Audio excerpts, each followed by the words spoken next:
Joining me now, two Republican lawmakers who oversaw yesterday's hearings, Congressman Devin Nunes, ranking member of the House Intelligence Committee, and Congressman Doug Collins, ranking member of the House Judiciary Committee. Good to see both of you today, gentlemen. Thank you very much for being here.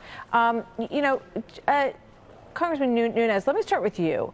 I want to go back and play something that you said the other night on Hannity and kind of get your thoughts about, in retrospect now, having watched this whole thing play out, if you still think this is true. Watch. I fear what's going on right now is that Mueller's working with a lot of his staff who are back-channeling to the Democrats. And so it is very possible that Mueller is going to have a few little sound bites that are going to give the Democrats exactly what they want. You still think that might have happened? Yeah, I do. I think they were working with the Democrats. I think when you look at Mueller's team, it was a team that we still don't know how that got put together, and that was one of the things that Mr. Mueller didn't ask about. I think what we didn't expect is that Mr. Mueller didn't seem to know a whole lot about the report. I know he had time to prepare for it.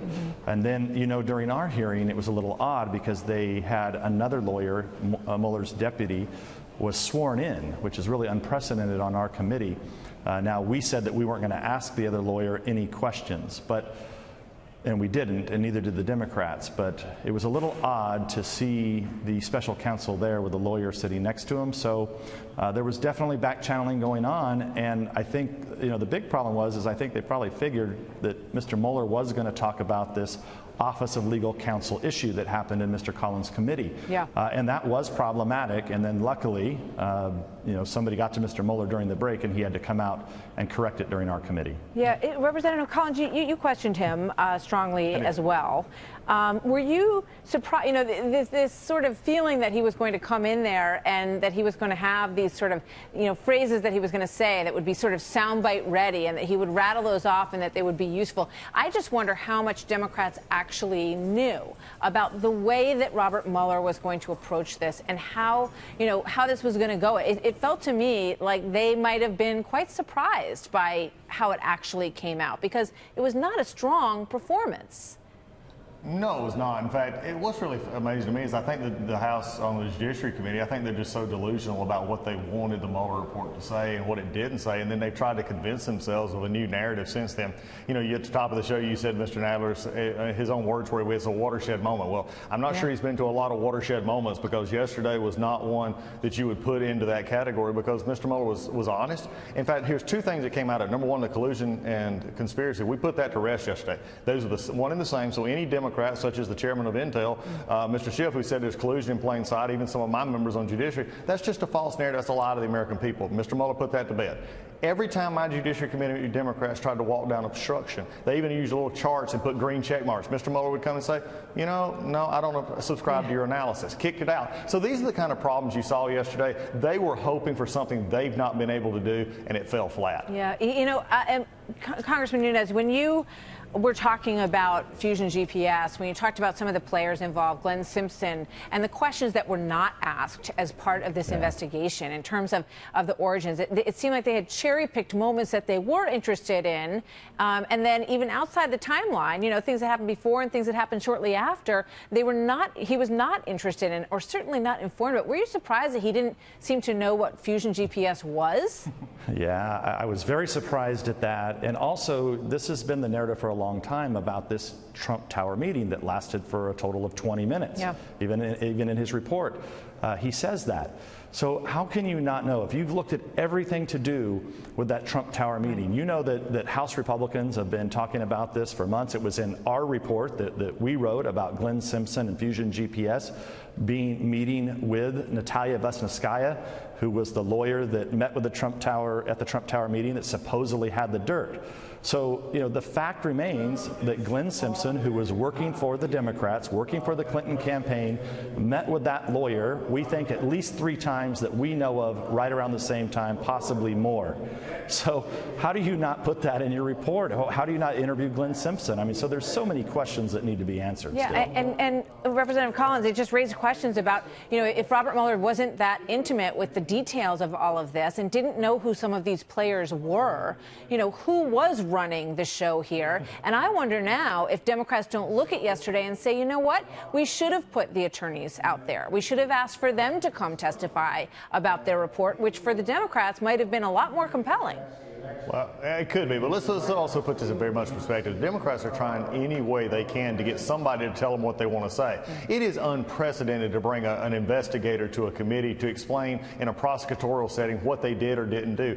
This is something that we go to the narrative that's been out there about Mr. Mueller saying we didn't exonerate the president. There's another way to put that is we didn't have enough to find him guilty. Let's be honest with our assessment and just say it was not Bob Mueller's position in place, and we rattled this off yesterday. It was the first time he's ever done it to say I didn't exonerate somebody. There's no prosecutor in this country who walks out and says I'm exonerating you. They either find guilt or they find not guilty. Yeah. That's all they look for. Well, both sides seem to take away from that whole conversation what they wanted to take away, because even though it laid that out, I thought quite clearly that exoneration is not the duty of this task. It's not part of what they can determine. It's only either whether or not there's enough evidence to prosecute, and if you don't have it, then you don't have it. Then that's the end of the story.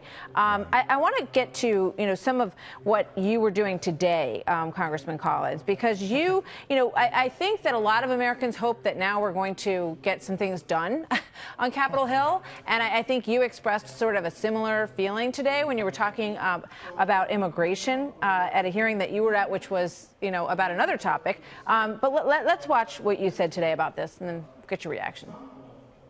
And my colleague's claim is we care. Look, I'm going to stop. I'm not going to read this. What is dehumanizing? Is continuing to bring the same witnesses or the same people from the same agencies to talk about this over and over and over again. What's dehumanizing is doing that and not doing anything about it. Put a bill up. I have a bill, put mine up. Make amendments to it. Do whatever you want to do. That's what Congress is supposed to do. Dehumanizing is this. Is there any hope that the Democrats who are the majority on that committee are going to put forward a bill on immigration reform that will deal with some of the issues at the border and deal with asylum? I don't think so, because they like it as an issue more than they like it as a solution. And I think that's what we've seen so far. We have done hearing after hearing. The chairman today actually made this comment. It was also in my remarks that people could go look at. It was that we're going to have hearings until we find a solution. That just grated on me. I cannot believe that the chairman said we're going to have hearings till we have a solution. No, you have legislation to find solutions. You have hearings to learn about it. How much more do we have to learn that there's a crisis at our border? Our president's trying to do something about it, and they simply don't do anything. This is the most do-nothing House Judiciary Committee I've ever been a part of. They're so focused on trying to take down a president who is duly elected, who's doing good things, that they've just turned a malpractice area of the whole committee. That we don't take up anything anymore, and that's a problem that the American people need to look at. Well, I hope they go take August and come back and say, hey, maybe we need to legislate. All right. Well, the other thing that happened today was the agreement to put forth the spending caps for the next 2 years, and a lot of Republicans voted against it. Both of you voted in favor of it. And Chip Roy, your colleague, was not too happy about that. Let's play this. We're not doing anything to stop and deal with the problems that we've got with cartels managing the border. And we're sitting here in a fishing expedition for emails. In what universe is this what we're supposed to be doing for the United States of America, for the people of this country who are watching their country racking up mountains of debt? America deserves the time. Yeah. America deserves better than what I just heard from, Mr. Mr. Chairman, I have a motion. Taking his ball and going home. Bye. All right, so he was very upset about the passing of this bill and the enormous amount. I heard him say earlier today that Ronald Reagan talked in a speech about a year that they racked up $100 million in the deficit, and now we do that on a daily basis, $100 million. Where are the people in the Republican Party who care about this? Well, I think you see two of them standing right here. The challenge is that elections have consequences. So the president wants to rebuild the military. It's a big part of his plan. He needs 2 years to do it. If we go without a budget agreement, without an appropriations bill, the military, all of a sudden, all the progress that's been made, everything that the president is doing at the border, all of that comes to a stop. And so I agree. We have a spending problem in this country, but the Democrats control the House. So you have to reach some type of compromise. The only way we could get the money for the military and our intelligence professionals was to have the president cut a deal with the Senate and the Democrat-controlled House. Understood, and that's what but happened. you know, I mean, a lot of today. fiscal conservatives today talking about the fact, Congressman Collins, that they felt like they got nothing in this deal. Well, that's just not true. We stood with the president on this, and the president put his weight behind it. We did talk about the military, as Devin said, but also, if you look at the spending bills the Democrats had already put forward, this actually cuts money that they actually had appropriated earlier. That means that we're saving money. We're moving in the right direction. Now, the problem is when we only focus on discretionary spending and don't deal with mandatory spending, then we're just simply, talking to each other in code, saying, here's what our problem is. We need to fix this, and I agree with it. But also, we did pro-life protections. We did things that we were kept in there that were going to be taken out. Also, they're not going to be able to restrict money being moved to work on the border wall and things like that. Right, so they were stuff there. One quick question for Congressman Nunes. Reports that you've been speaking to the president at the White House or other people, staff at the White House, about replacing Dan Coats, the head of the Department of National Intelligence. Is that true? Well, I would chalk that up in the fake news category. I am running for re-election, hope to be chairman of the House Intelligence Committee in the next Congress. But yeah, no question that I talked to the president. Did you discuss any other often. candidates, potential candidates for that spot? Well, I'm not going to get into discussions that I have with the president. But look, I'm the ranking Republican on the House Intelligence Committee, and the president's very nice to ask me questions about foreign policy and intelligence matters. All right, Congressman, thank you very much. Congressman Devin Nunes, Congressman Doug Collins, ranking members of the two committees that were at the forefront yesterday. Gentlemen, thank you very much for being here tonight. Good to see you both. Thank you. Thanks so much.